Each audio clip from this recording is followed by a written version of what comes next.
Good morning, Vail. We've got a great show in store for you. An interview that I am personally so excited about with Leora Pissarro. Now, if you don't know the 5 generations of the Pissarro family, well, then we can't wait to introduce you to the youngest generation. Then we're going to step into the kitchen with Kim. We're going to make a football stadium out of some delicious snacks. Then we're going to fill the stadium to help you make your tailgate party absolutely perfect this tailgate season. And then, of course, we're going to introduce you to the Valentine's Day readathon that's taking place between the Bookworm of Edwards and the Literacy Project. So you're not going to want to go anywhere because it's all taking place here on Good Morning Vail, which starts right now. Get up, get ready to start your day. The mountains are calling you out to play. Come on, we'll make you feel right at home. Good morning, Vail. See what lies in store for you. There's so many things to see and do.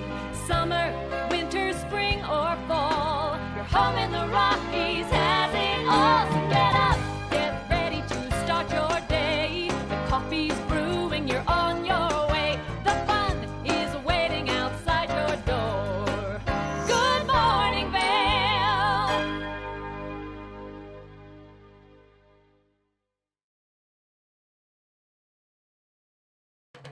This weather report is sponsored by Grand Hyatt Vail.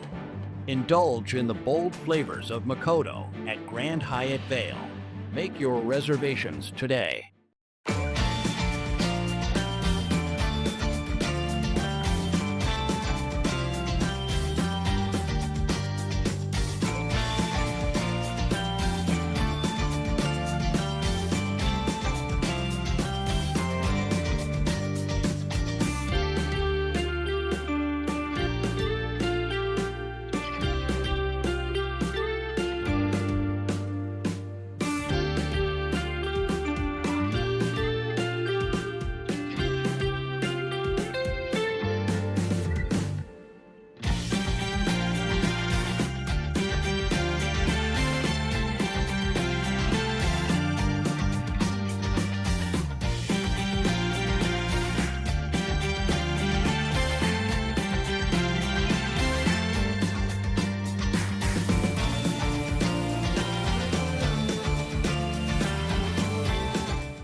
Lens of the Day is brought to you by Eyepieces of Vail and Goggle Bar. It's time for Lens of the Day, sponsored by Eyepieces of Vail. Eyepieces of Vail has locations in Basalt, Snowmass, Vail, Lions Head, Beaver Creek, and Edwards for all of your eyewear, and in this case, helmet needs. Today we're going to talk about the Smith Nexus. Now, there's been a lot of new technology that has taken place in some of these helmets. This is no exception to that. The helmet has 22 different vents, so it offers, a lot of comfort, whether the temperature you're skiing in is cold or a little bit warmer. So all throughout the season, this helmet is a perfect option for you. It's also got MIPS, which most helmets now are getting the MIPS, that multi-impact protection that allows you the mobility of the helmet, so when you hit or take a direct impact, it inflects it around so you don't feel a direct force. A new technology that's built into this helmet is Choroid. Now, Choroid is a series of tubes that also impact direct forces. So that allows the injury not to be sustained to the person wearing it, but to be impacted throughout the helmet. You'll see some of the impact joints right here, similar to what you see on some of the new NFL helmets, to where it takes that force off of who is going to receive it and disperses it throughout the helmet. What a great product this is, and it's so durable. This is something that is going to last season after season. So Smith has great technology. The Choroid is something new that they're building in the helmets. You partner these with some Smith goggles, and you've got the best technology to allow for a very safe and enjoyable day on the mountain, whether you're snowboarding or skiing. It's going to offer everything that you want. Eyepieces of Vail, great partner here at TV8 and Good Morning Vail. Make sure you visit one of their local areas, whether you're in Basalt, Snowmass, Vail, Lions Head, Beaver Creek, or here in Edwards. Good morning, Vail. Hey, it's your boy, Nephew Tommy, your host for an all-new season of Black College Quiz, where the nation's best and brightest display their knowledge of Black history and culture while competing for prizes and scholarships. So get ready to see HBCU Nation take the academic field. Black College Quiz! BCQ! Black College Quiz! BCQ! Black College Quiz! BCQ! Yeah, man.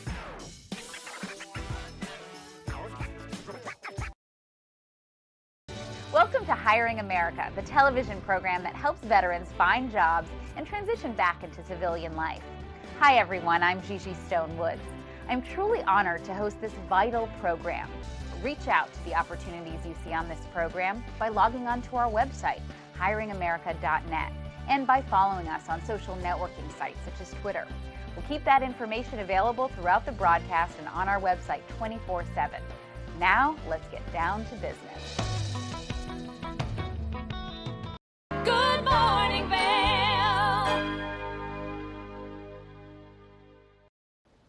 Up at the C. Anthony Gallery, there is an expedition of 5 generations of the Pissarro family, and it is the largest dynasty of generational artists. Well, I'm joined by the youngest generation, Leora Pissarro. Good morning, Leora.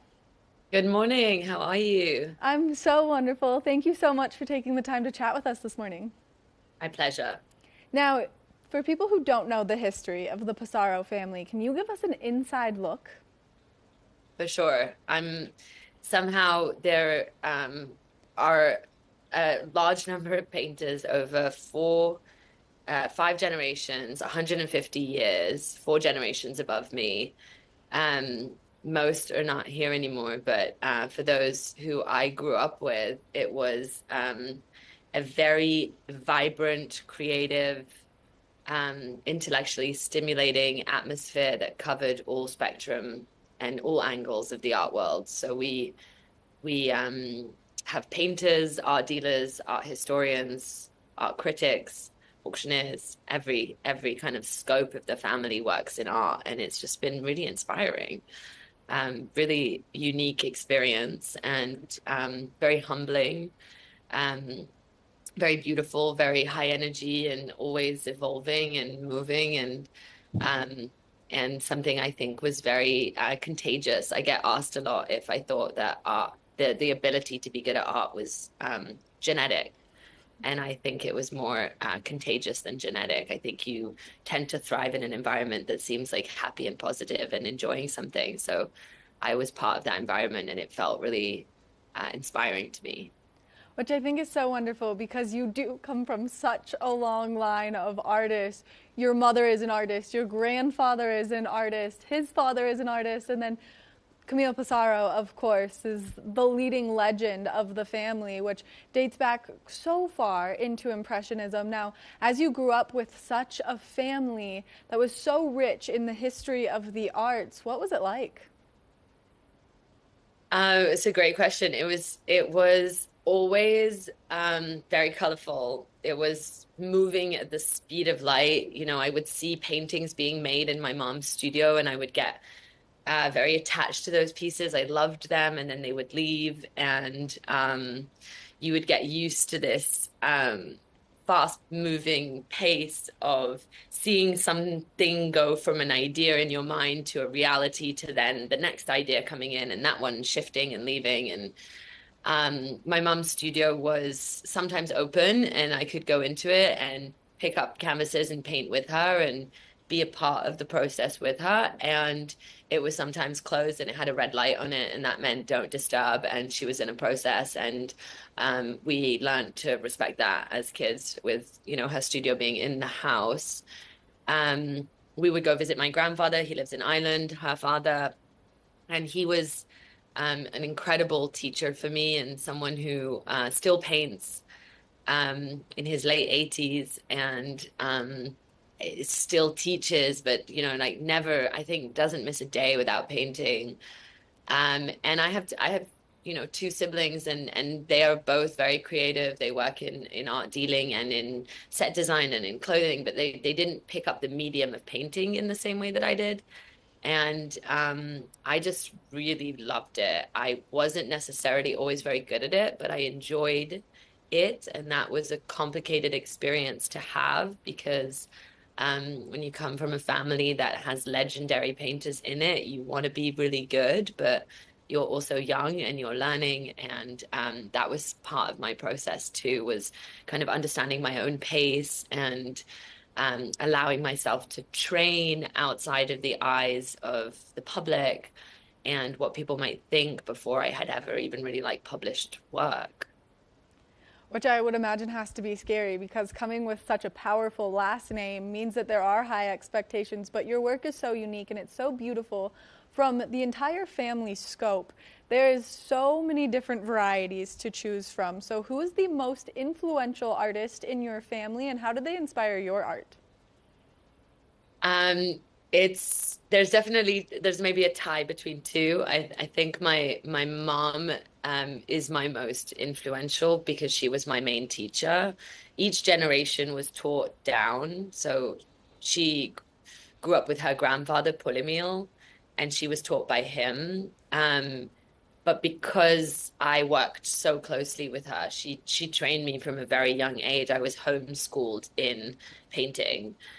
From the age of 4. And I love the way she thinks, and I love the way she operates in handling art, and just like her mindset is so brilliant. And I love her work. But then I also love Pulimil, who is my great grandfather, and his work just resonated with me the most. I would have breakfast in our dining room, and there was 4 paintings surrounding the dining room of his river scenes from Normandy, and I just looked at the reflection of water and the green in the way that he did it. That was so exciting for me. I really, really, really felt really inspired by his work. I looked at it for hours every day.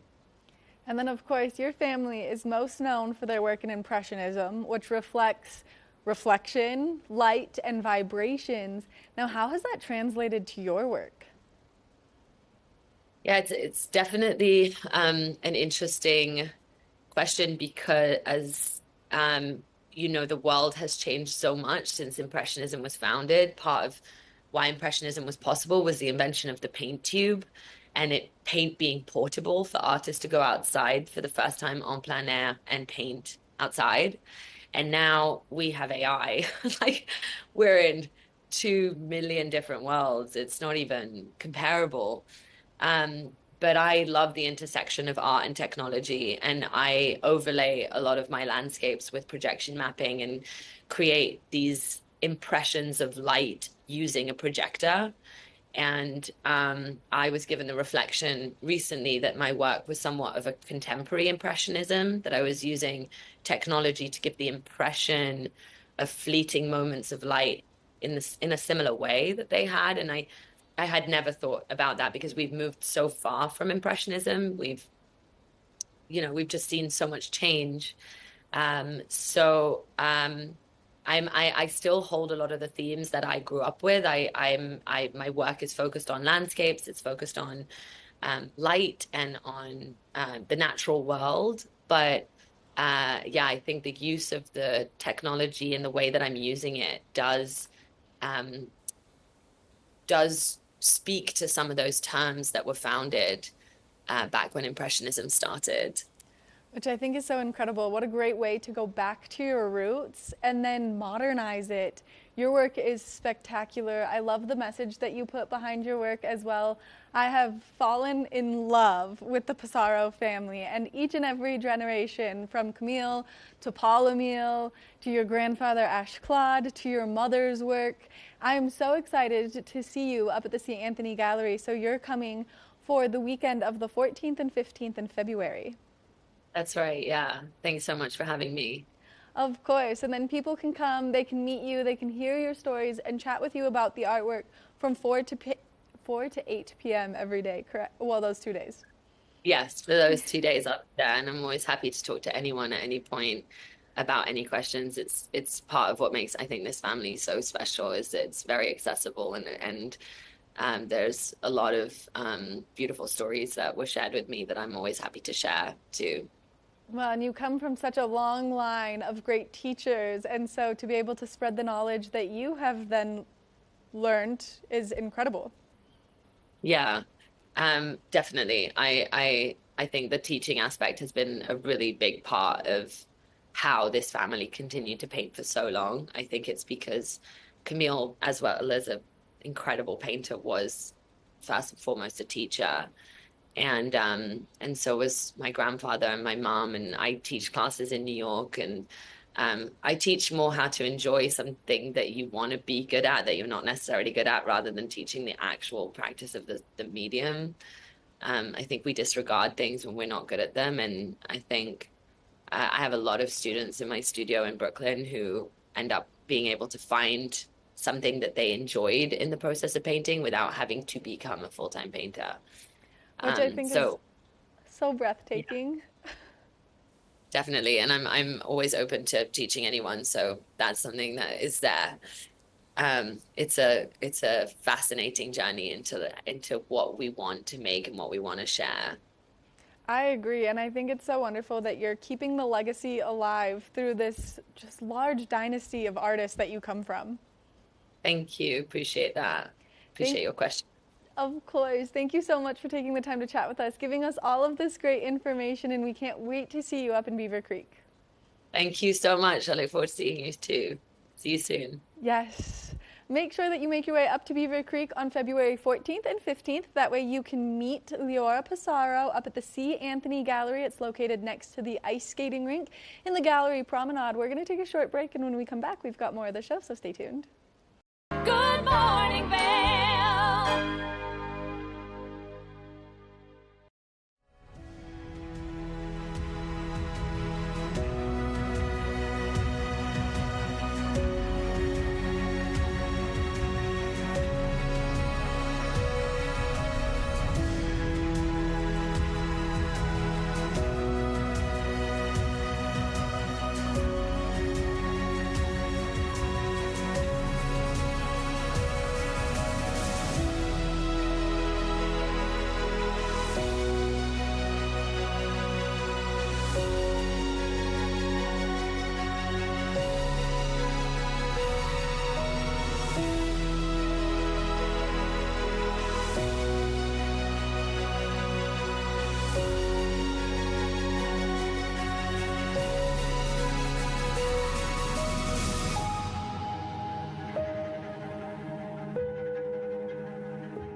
Coming at you from around the world. The biggest names in sports, entertainment, and business. Here we go.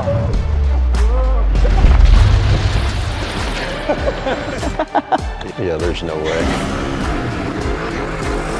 Exclusive access and one-on-one conversations. Yeah, you guys really did some deep research. I don't think we should give him any more information. In depth with Graham Bensinger.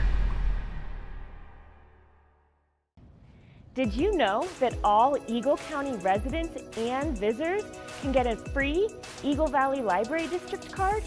All you need is a photo ID. You get our online databases and resources, free music, free streaming, all from wherever you have internet access. Free audiobooks and e-audiobooks straight to your phone. Go into your Eagle Valley Library District branch today and get your library card.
The Bookworm and the Literacy Project are teaming up for a Valentine's Day readathon. What that means is you can make your way over to the Bookworm, you can participate in all of the fun, and you can help raise money for the Literacy Project. Now, if you don't know what either of these great places are, well, then I had the opportunity to chat with them earlier this week, so let's introduce you to them.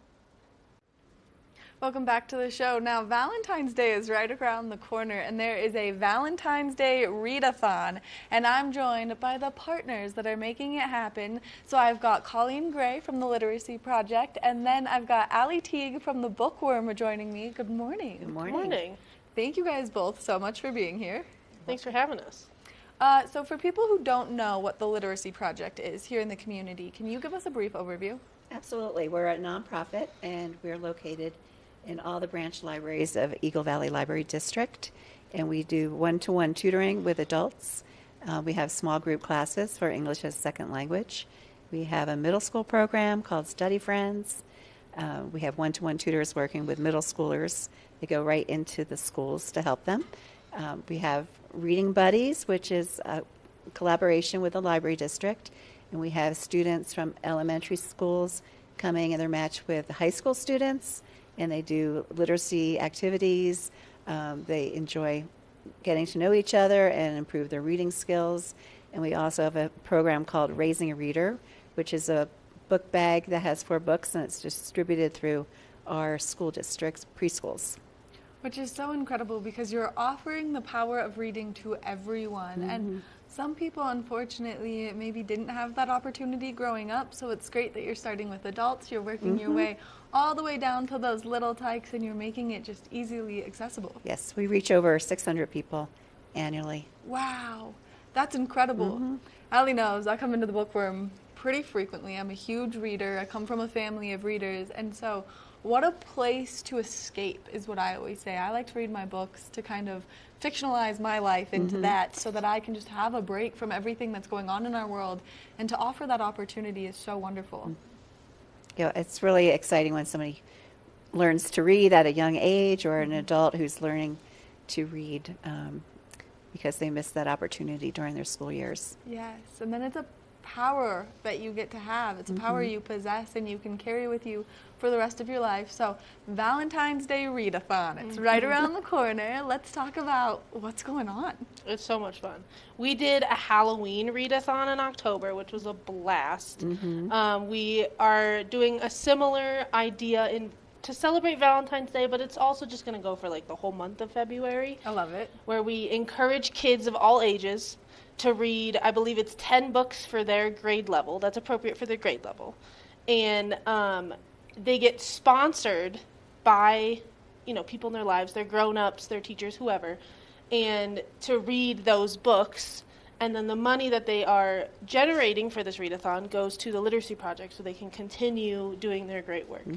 Which I think is so wonderful. And what a great way to bring 2 incredible power forces in the community together. The Literacy Project and the Bookworm, because the Bookworm is literally one of my favorite places. I'll probably be there this afternoon.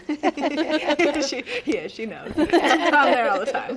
It's a problem. It's a good problem. Yes. Yeah, right? I tell my mom all the time, I'm like, at least I'm spending my money on books. Calm down. So people can get involved. If they're interested in participating, getting their kids involved, what's the best way to go about it?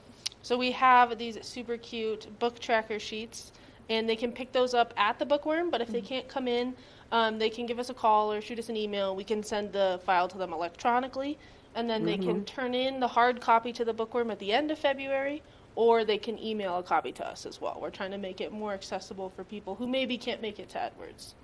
Which I think is important. That way it's easy for everyone, so reading for everyone, which is such an incredible way to get the community involved with both entities. Totally. And there are, we did it in February because there's this really fun love-centered holiday, so it would be fun to read books about Valentine's Day or love-centered things, but that doesn't necessarily have to be the books that you're reading. We want to encourage the love of reading through this too. Which I think is so important. And there's also an incentive. Oh, yes, she's right. Let's talk about the incentive. Yeah, because it's not only just to raise money for the Literacy Project, although that feels great. any kid who finishes out their sheet, I think who does the full 10 books, gets a gift card from us at the Bookworm. Wow. That would inspire me right then Yeah. to read 10 books, because the Bookworm has such an array of things to participate in and buy, and you guys also have such a great lineup of events always taking place. Mm-hmm. We just had a kids event last night. We launched our children's writing contest for this year. That was a blast. This always does so well because the stories that you guys get are phenomenal, and then you turn it into a book, correct? Yep, a physical book. This will be our 13th that we've done. Wow. Yeah. That's great. It's very exciting because then it makes writing accessible for everyone. Now, if people are interested in just getting more involved with the Literacy Project, maybe someone feels really passionate, how can they do so?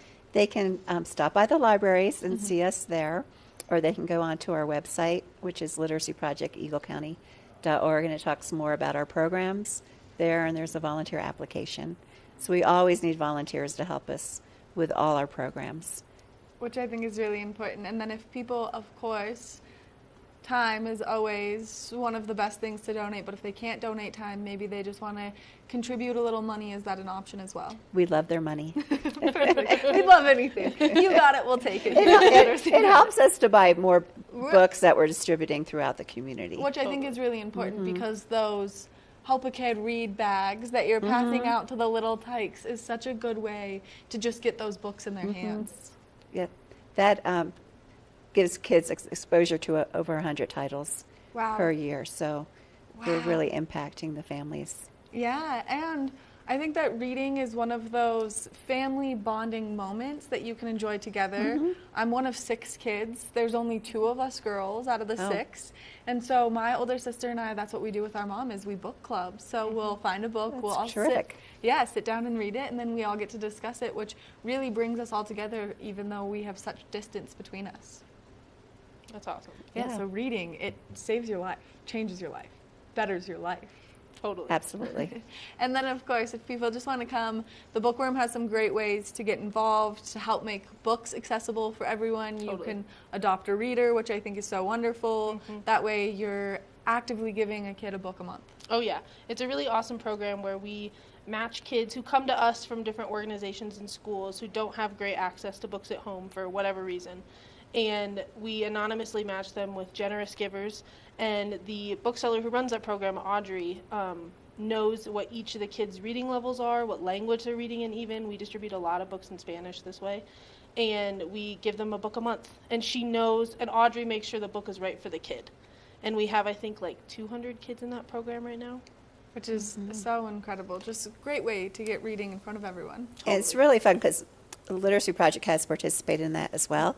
And I'm seeing that the kids started with picture books and now they're reading chapter books. So they've grown with the program.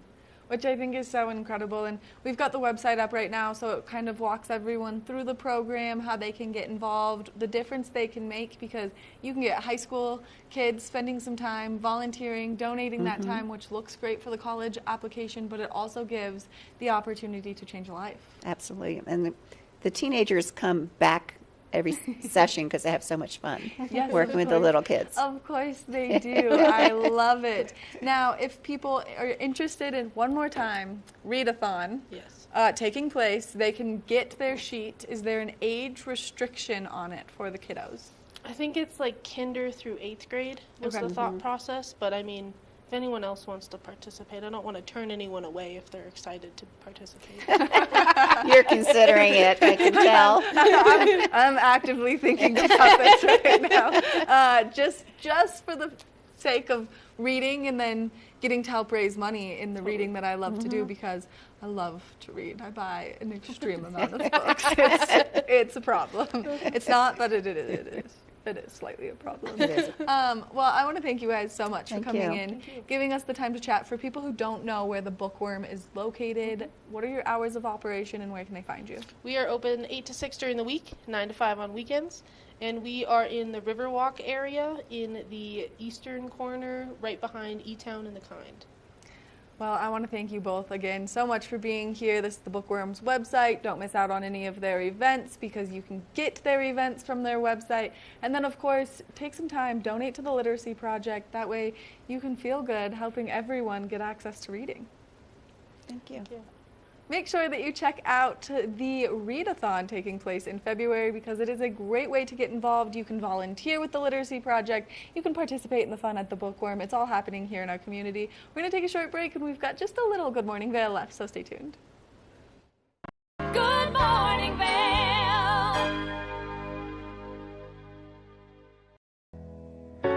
Join us on board the Leadville Railroad Winter Express. Stay cozy in our heated lounge cars. Marvel at the stunning winter landscape. Sip delicious hot chocolate. Don't forget to check out our new specials. Book today at leadvillerailroad.com. Hello, my name is Jeffrey Morgan. I'm with Ron Byrne and Associates. And today I'd like to welcome you to Mine House and Mi Casa, a premier bed and breakfast right here at the base of Beaver Creek Mountain. Let's go inside.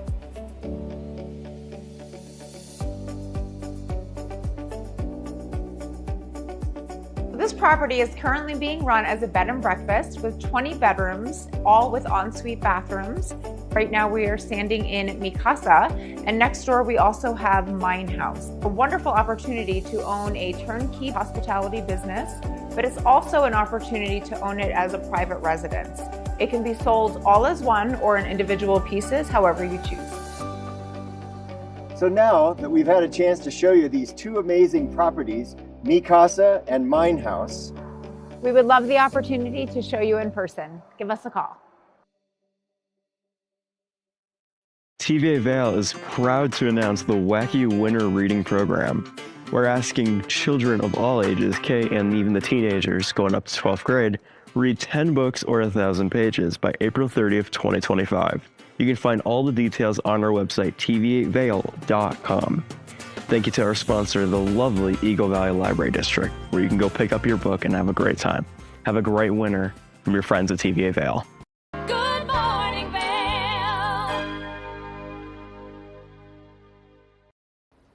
Kim in the Kitchen is one of my favorite segments that we do here at TV8 because she always inspires me to elevate my cooking for everyone that I know and love. Well, if you're someone who loves to tailgate, let's make a stadium out of some snacks. Let's head to the kitchen with Kim. We're back.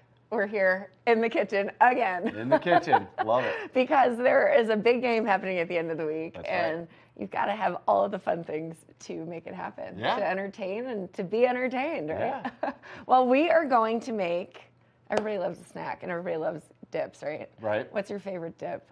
Oh man, something hot and cheesy. Hot and cheesy. Yeah. Well, this is not the hot and cheesy Oh, that's version okay. because we've got to make the structure. We are making a tinfoil aluminum football stadium. Awesome. To put all of the snacks, all of the dips in, and it's just a really fun way to entertain your friends and family if you're watching the big game. Love it. So pretty awesome. So we've got two aluminum sizes here Cool. of these tins. So the big one is going to be your field, and then the little ones are actually going to be your stands. Sweet. Yeah, pretty great. So all we're going to be doing is just assembling it. And then we've got straws. We like straws. Cool. Because these will make the goalposts.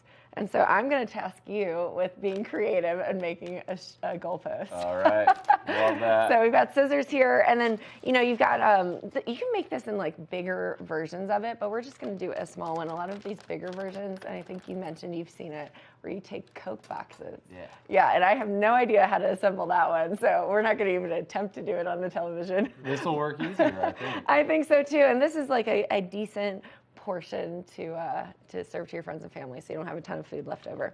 But what we've got is a glue gun, and we've got Elmer's glue if we need it, and then we've got our tin. So pretty easy. All you're going to do is put the smaller tin here on the side.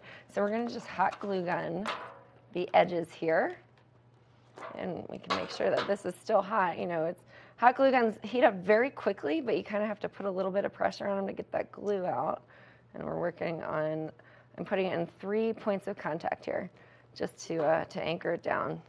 All right, and then before it gets cold, you just stick it right here on the side, and we hold it in place for a second. So that it stays. And then one of the things you can also do with this is like provide a little bit of extra aluminum foil underneath it to provide extra structure. And just kind of hold it in place there. So we're just holding it in place, getting it assembled. There we go. Look at that. That's our first side. And I would say I'm a big fan of structure support in building in real life and in crafting because we are going to be loading snacks into these. So we want to make sure that it's actually staying on. So we'll go ahead and do the next one. Do you want to man the glue gun? Or? I think you got it. Okay, all right. I don't know if I'm certified. I would say that you probably gun. are. So we're going to just rotate it. And we've got 2 here, so we'll take that bottom one out. And so it's looking great, right? You know, want to make sure that's centered. I didn't center that one, but we'll make sure that we center it on the rest, It's right? looking like mile high already. It is. So we're just putting 3 more dots on the either side of these. Looking great. All right, we'll put a little bit more on that outside just to make sure that it is secure. And then what I'm doing, I'm actually kind of like melding it around the edges so you can see that it stays and it's flush. So we're just kind of holding it there for like 3 seconds, waiting for that glue to dry. You know, here we go. It's a party. It's coming together It already. is coming together. I think this is just a really fun way to show off your hosting skills. Yeah. You know, there we go. We've got the end zone. So we probably will stick a little bit of tin foil in the backside here, but we're going to assemble everything else first. Cool. So moving on to the next one, and this is just like a bread pan or like a mini like pound cake pan. So you can get these in the baking section at the grocery store. I'd say Walmart doesn't necessarily have these, but if you go to like a city market or just any sort of grocery store around, they usually will have all kinds of shapes and sizes. So even if you don't want to do a football stadium, you can start crafting with aluminum tin pans, you know, why not? All right, we've got this next one going on here. So this is side number 3, and it's going to be... I'm just trying to mentally prepare for the goalposts. Oh, the goalpost. That's going to be a fun one. That's going to take a little bit of creativity. So I think it's whatever way you want to try to make it will totally work. Awesome. So we're just sticking them in there, and I am definitely pressing the edges and the glue points to the edge of the big pan. So you can see it there. So it's starting to look like a stadium. What do you think? It's looking like it. It's getting there. We are getting there. All right, last side here with our glue gun. So I'm putting a generous amount of glue. I don't know if you can tell here, but you just want to make sure that it'll like fill in all of the cracks between the ripples in the aluminum foil. So we've got a decent amount of glue right there. 3 points, that's probably all you need. Sides, middle, and then you just kind of, and the harder part I'd say is probably here on the end. Yeah. Because you've got to get your fingers in there. We'll get some support under them. We'll get it looking nice. Yeah, it's looking great. You know what I've loved? Okay, so our stadium itself is ready to go. It's all together, looking good. Now, if you wanted to put extra, like again, as I mentioned, you can put the extra tin foil underneath it, like because it'll pop off just like that. But not to worry, because hot glue will stick on there. Yes. You just have to be gentle with it when you are moving it back and forth. What kind of snacks are we going to put in this thing? Well, Is that I think a surprise? it could be a surprise. Okay. We're going to make a dip, obviously, and then all kinds of options in regard to whatever you want to put in with your dip. You can be carb-friendly, low-carb, veggies, whatever you want. And we've got all those options to show you here. All right, great. So we're just going to let this set and let it dry. Now, you do have to be careful. Yes. As we can see, the hot glue can sometimes pull it off, but looking good here. So goalposts. We've got straws. Let's get those going. What you think we use the bendy part? So or are we cutting these this all is up? what I would do. Okay. We're gonna cut them. We're gonna try different things. So should we do 2 different colors for the different teams? Yeah. Why not, right? I'm gonna go with red. Okay. Okay. So I'm gonna grab 3 red straws, and we'll see how this turns out. You know, always fun to adventure. I'd say we definitely do the bendy part. Kim, it is always an adventure in the kitchen. It is. So we're just gonna go ahead and pull it all the way out. You can bend your straw just like that, right? And then what we're gonna do is take our scissors and we're gonna cut. We're gonna make sure, actually before we even do that, just make sure that you're even. All right, here we go. And we're just gonna go ahead and cut it just like that. We're just throwing straws all over the place. And we're gonna stretch them out. And then here's the fun part. You're gonna take one end and make it really small. and bend it if you can. Ross is Kim, going, I went a don't know if different my route fingers here. can-" I just kind of pulled them out and made them into a Yours goal is way post. easier. I like your version better. But I guess we take tape or like, you could take glue, whatever you want. But I'm just sliding it in. Normally when I make goal posts, it's not the bendy straws. So that's Right. what's throwing me for a curve here. You know, when I make my goal posts all the time like this. Yeah, you could do it just like that. And then if you wanted to like glue your straw to it or just do your version, which I think I like better. Losing my straw there. And then we can just glue it. You know, they say if you want to get something done efficiently, Put a man in charge. No, you get Just no. kidding. You put a lazy person in charge because they find the easiest way to get it done. Well, I think I like your version better. We're gonna go with that. Cool. And then we're just gonna make 2 goalposts, and then we're gonna glue them onto either side of our stadium setup here, and then we'll fill everything in. And then we've got some fun little figurines to show everybody on the break. But this is where we're getting started. So here's our stadium. You have to be a little bit gentle. This is what it looks like. And then we'll stick those goalposts in once we've assembled the layer and the dip and all the fun things. So it's gonna be a fun one. We'll be right back after this. Good morning, Vail. The Paltrow Cast is an award-winning weekly series featuring exclusive interviews with entertainers, athletes, and other influencers. Tune in weekdays at 10 a.m. to see where the conversation takes us. Discover the perfect blend of style and performance in your eyewear at Eyepieces. With convenient locations in Vail Village, Lions Head, Beaver Creek, Edwards, Basalt, and Snowmass, Eyepieces is the destination for luxury eyewear and high-performance optics. From iconic brands to the latest in sport frames and snow goggles, we have the eyewear to match your mountain lifestyle. Plus, we offer prescription lens services, including eye exams, custom lenses, and prescription goggles for your mountain adventures. Visit us today to experience the art of vision. Eyepieces, serving the Vail Valley's vision needs for over 40 years. Good morning, Vail.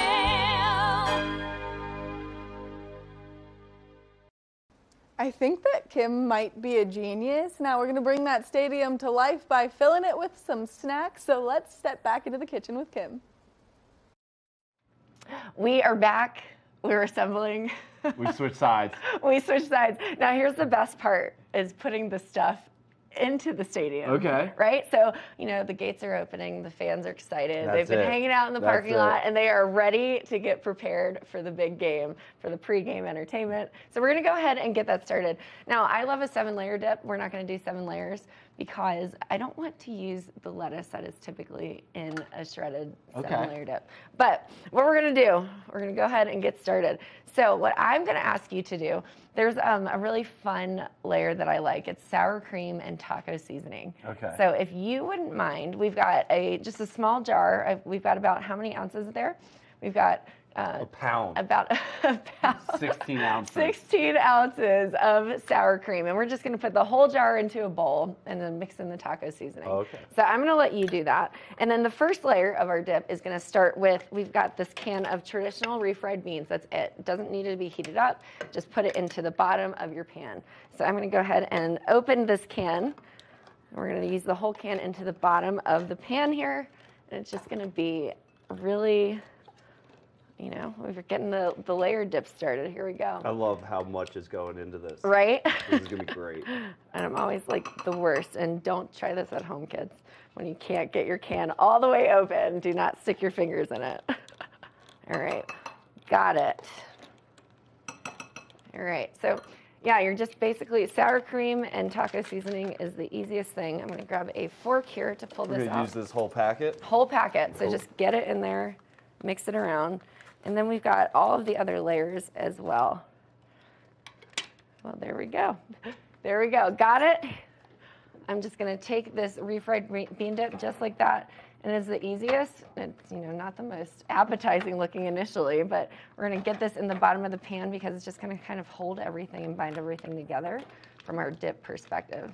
It provides like a good base layer to the dip. So once it's in here, I'm spreading it around while you're doing the mixing. Ross, you're looking good as a chef here. I don't know about all that.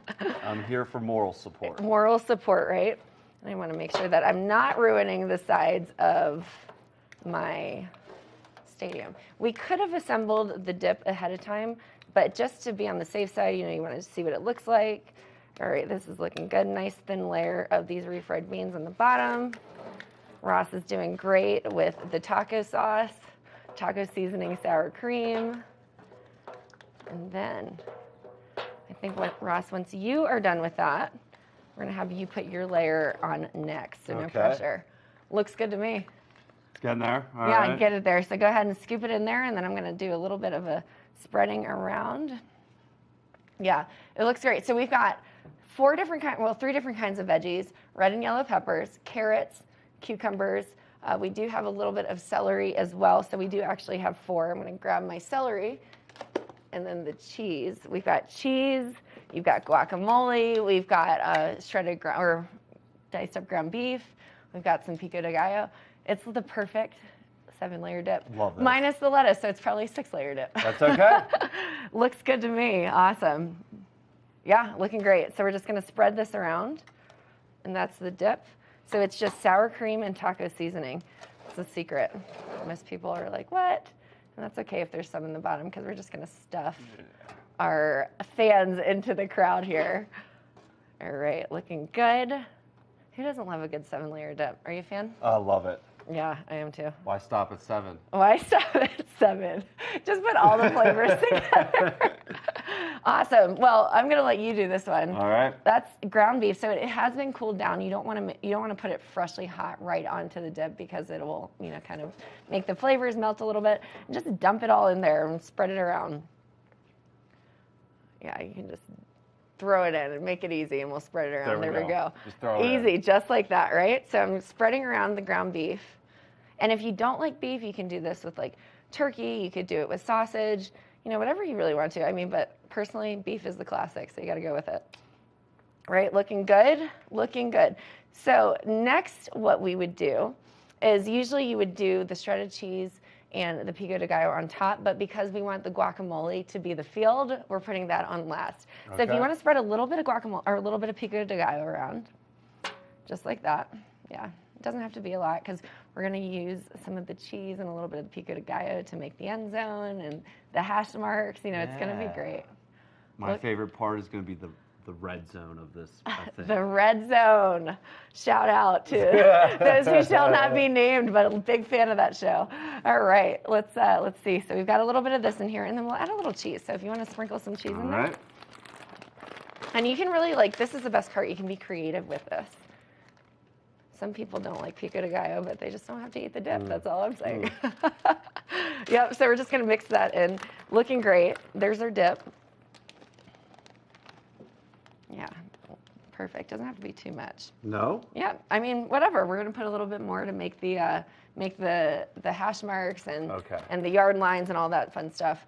Cheese is my love language, Cheese so is... I usually go pretty heavy on that one. That's fair. So you can make guacamole from scratch, but I say just do the store-bought thing. It makes this entire assembly way easier. All right, there we go. Okay, cool. So we're gonna spread the guacamole around. Do you want to do it? I can sure A lot try. of pressure there. This is only our field, so. No pressure, we don't want to mess it up. Looking good. I don't want to, I'll do a little bit of this and check that out. There we go. All right, we're kind of not getting the whole field here yet, but we'll get there. We will get there. I'm going to use a clean spoon to help you out there. And then we'll rock and roll with the assembly. Yeah, so if you needed to, you can always buy a bigger one, and then if you really wanted to, you can just spread some lettuce on top of it. Got it. Yeah, just like that. So here's the fun part, Ross. You get to decide who goes where, what fans are sitting where in the stands. So, and then all you have to do is start assembling it, right? So we could put more layer of guacamole on top of it. It just depends on how big your dish is, but looking pretty good so far. Looking pretty good, yeah. We'll go from here. And then if you really wanted to, you could just shred some lettuce on top of it. But we're just gonna go ahead and leave it just like this for now, and just to give you a general idea of what it'll look like. And obviously you could probably spend a long time making this perfect. But I've got some celery here. We're gonna go ahead and get that opened up. Do you wanna go with the carbs, or do you wanna go with the veggies? Either or, I'll help you. There we go. So I would say I'm gonna do veggies on the outside. How do you feel about that? Perfect. Yeah. All right, great. So we've got, I like to, you know, in the essence of fans, I'm gonna put all the green veggies on one side, which is all the celery, personal opinion, and just shove that in there. Looking great. And then I'm going to do, I've got cucumbers here, and you know, these cucumbers, instead of a traditional, you know, I'd say like silver dollar shape, the round shape, we went long ways. So I took a greenhouse English cucumber, I cut it into thirds, and then from there I cut those round shapes into halves, and then I just continued to make them nice, long, slender, dipping cucumbers. All right. The green team. Green team. Fly Eagles fly, except they're not. Sorry, fans. They're not in it. Next side, I'm going to do the orange, the red, and these are just carrots, peppers, yellow and red peppers. We're doing pretzels and tortilla chips on these sides. Looks great. Awesome. Looking great. I'm going to go ahead and stick these peppers into this side, and just provides variety. So if you wanted to do this at like, you can really honestly do this any way that you want to. I've seen it where you've had like, you've got queso, then you've got guacamole, then you've got salsa, and you kind of divide it out by putting aluminum foil dividers in it. But I like the idea of one whole field. I like it. You know? I like it. It's fun, lots of fun. So we're just gonna finish doing that.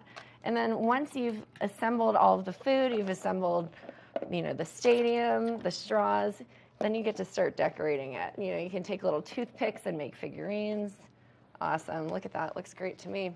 Oh, the red. And this would be a fun little project just to show you. You can like print out like little figures just like this, and then if you wanted to, you can glue them to the back of a toothpick, stick them in the middle. You know, you can do, let's do a little bit of cheese. You want to do some cheese sprinkles to make Ash that? Yeah, you're the cheese guy. So we'll go ahead and do that. And then another option, you can take these red Solo cups, just like this, and put them in either corner and stick like your silverware, your napkins, you know, whatever it is that you want to do. Looking good. I mean, I'm not going to lie, I'm ready to dig into this right good, now. Yeah, look at that end zone, that cheesy end zone. Starting to look like an end zone, yeah. It really is. It looks great. You can add more pico de gallo into it if you wanted to, just to give it some more structure. Another fun way that you can also kind of fill in the corners here, if you wanted to put salsa. Like, so we've got just some Tostitos salsa right there. You can put it in a jar. Whatever it is, you can just kind of put more dips, like ranches if you wanted to. Not saying that you'd want to do ranch with the 7-layer dip, but maybe you're not into the 7-layer dip, but you want the accoutrement that come with it and something else to dip it in. So you can just do some variety. But I think I'm ready to. That looks pretty good. Is it Sunday yet? Because I'm ready for this. Well, should we dip into it? Yeah. All right. Well, what are you going with? I think I'm going with the classic chip. Why not? Classic chip, diving straight into the middle. Perfect. As I break it. But you also can provide like, you know, a spoon to help people get this into their mouths. Well, I'm going to try it. Here we go. Tastes like Sunday. It does, and we'll be right back after this. Good morning, Vail.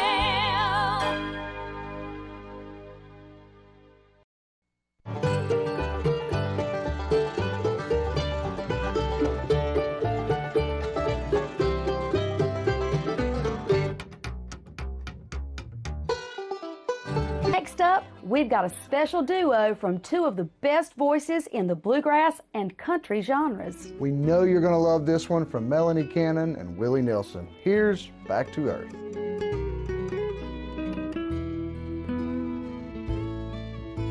The songs our love created, I still sing. And every night we make the rafters ring. The season starts when Nate Dogg, Trailer Tom, and friends have started the season at Farley. There it is, the white ribbon of living. 5, 4, 3, 2, 1. And on that very first chair, two very familiar faces who've been in line for 2 days. My name is Nate Dogg, N-A-T-E, D-O-G-G-G-G. My name is Trailer Tom. Nate Nadler and Tom Miller live nearby. I feared nothing but not getting first chair. Second chair nightmare. Yeah, second chair nightmare. My goal is to continue to fight for this first chair as long as I'm physically able.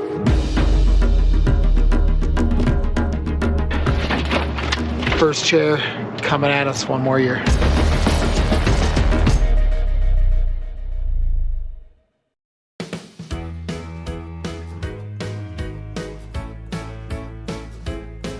Hello, everyone. I'm Raisa Pascal. And I'm Andrea Jackson. Welcome to Life, Love, Shopping. Have any personal stories you can share? Do I? Yes, I do. So even though you work for some good deals, too good to miss on Flash Deals now. Check this out. Studies show spending time outdoors can help with depression, lowering blood pressure, and overall health and happiness.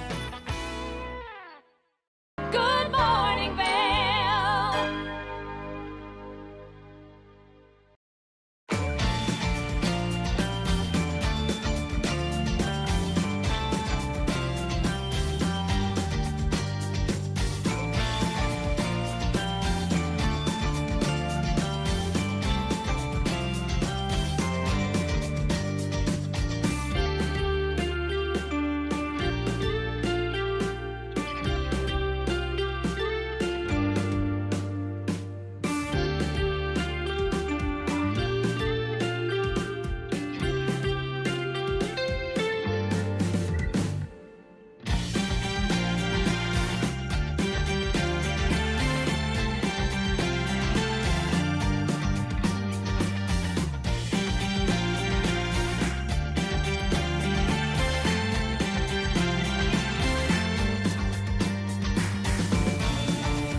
We want to thank you so much for tuning in to this edition of Good Morning Vail. We love getting to be here each and every morning, maybe inspire you to make your way up to the C. Anthony Gallery for Valentine's Day weekend, get reading with the Literacy Project and the Bookworm of Edwards, and then of course step into the kitchen and make a stadium for this tailgating season. It all takes place each and every morning here on Good Morning Vail, so make sure that you continue to tune in. I've been your host, Maddie Evans, and we'll see you tomorrow morning.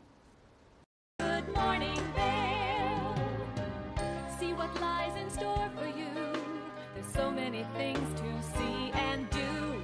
Summer, winter, spring, or fall. Your home in the Rockies has it all. So get up, get ready to start your day. The coffee's brewing, you're on your way. The fun is waiting outside your door. Good morning, Vail. One of the longest-running syndicated television series is back, America's Black Forum, a weekly series highlighting the latest in our lifestyles, business,